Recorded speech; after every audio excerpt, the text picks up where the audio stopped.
Hello friends, இன்றைக்கி ரொம்பவே டேஸ்டியான ஹெல்த்தியான ரெசிபி தான் பார்க்க போகிறோம். வெயிட் லாஸ் பண்ணும்போது கார்போஹைட்ரேட்ஸ் கம்மி பண்ணிவிட்டு ப்ரோட்டீன்ஸும் ஃபைபர்ஸும் அதிகம் பண்ணோம் அப்படின்னா நல்லாவே வெயிட் லாஸ் ஆகும். அது மட்டும் இல்லாமல் நம்ம சேர்த்துற இன்க்ரீடியன்ட்ஸ் எல்லாமே பார்த்தோம்னா ப்ரோட்டீன்ஸ் ஃபைபர்ஸ் மட்டும் இல்லாமல் எல்லா நியூட்ரியன்ஸுமே இன்க்ளூட் ஆகிற மாதிரி தான் சாப்பிட்றோம். இன்றைக்கோட ரெசிபிக்கு கடாயில் 1 டம்ளர் முழு கம்பு எடுத்திருக்கோம். கம்பில் அதிகப்படியான அயன், கால்சியம், மெக்னீஷியம், ஃபைபர் இருக்குது. கம்பு சாப்பிட்டுட்டு வரும்போது இதய சம்மந்தப்பட்ட நோய்கள், கொலஸ்ட்ரால், அது மட்டும் இல்லாமல் பிளட்டில் சுகர் லெவல் மேனேஜ் பண்ணுறதுக்கு, வெயிட் லாஸ் பண்ணுறதுக்கு ரொம்பவே ஹெல்ப்ஃபுல்லாக இருக்கும். கம்பு மிதமான சூட்டில் வச்சு நல்லா வறுத்து எடுத்துக்கணும். நல்லா ஒரு வாசனை வரும் வறுபட்ட போது. அது வரைக்கும் நல்லா வறுத்தெடுத்துட்டு ஆற வச்சு எடுத்துக்கணும். கம்பு இப்போ நல்லாவே ஆறி வந்திருக்கு. இதை மிக்ஸி ஜாருக்கு ட்ரான்ஸ்ஃபர் பண்ணிவிட்டு நல்லா கொரகொரப்பாக அரைச்சி எடுத்துக்க போகிறோம்.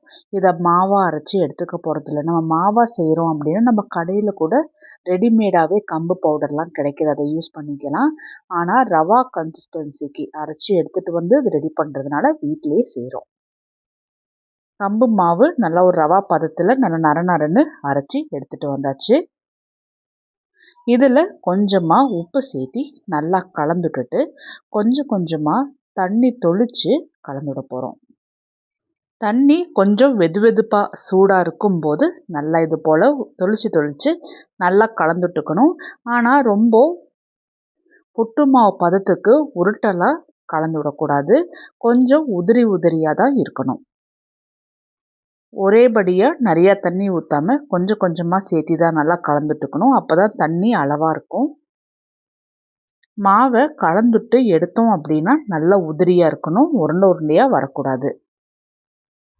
இட்லி பாத்திரத்தில் தண்ணி நல்லா கொதிச்சதுக்கப்புறம் இட்லி பிளேட்டுக்கு மேலே ஈரத்துணி போட்டுட்டு ரெடி பண்ணி வச்சுருந்த கம்பு மாவை சேர்த்தி நல்லா வேக வச்சு எடுக்கணும். ஒரு 15 நிமிஷத்துக்கு ஃப்ளேமை ஆனில் வச்சு வேக வச்சுக்கணும்.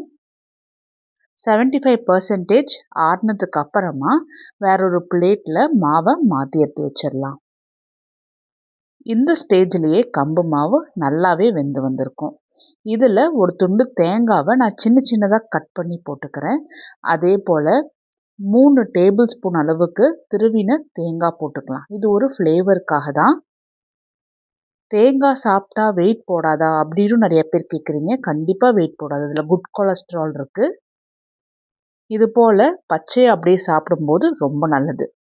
டேஸ்ட்டுக்காக நான் கரும்பு சர்க்கரை 4 டேபிள் ஸ்பூன் சேர்த்திருக்கேன். உங்களோட டேஸ்ட்டுக்கு ஏற்ற மாதிரி கரும்பு சர்க்கரை சேர்த்தி நல்லா மாவோட சேர்த்தி இப்படி கலந்து விட்டுடலாம். தேங்காய் ஃப்ரெஷ்ஷாகவே சேர்த்திருக்கிறதுனால தேங்காயிலிருந்தே கொஞ்சம் பால் விடும் கலந்து விடும்போது. ஆரம்பத்தில் தேங்காயோட சேர்த்தி நல்லா கலந்துட்டுட்டு தேவைப்பட்டுச்சுன்னா கொஞ்சமாக பாலோ இல்லை தண்ணியோ சேர்த்தி கலந்துட்டுருக்கலாம். நான் தண்ணி தான் கொஞ்சமாக தொளிச்சுட்டு கலந்துட்டு இருக்கேன். கொஞ்சம் அழுத்தம் கொடுத்து பிடிச்சோம் அப்படின்னா நல்லா பர்ஃபெக்டாக கொழுக்கட்டை வரும்.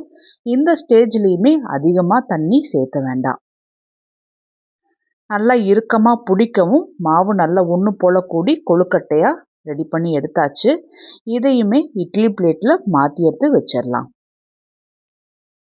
கம்பு கொழுக்கட்டையை 10 நிமிஷம் ஃப்ளேம் ஆனில் வச்சு வேக வச்சு எடுத்துட்டு ஒரு 75% ஆறுனதுக்கு அப்புறமா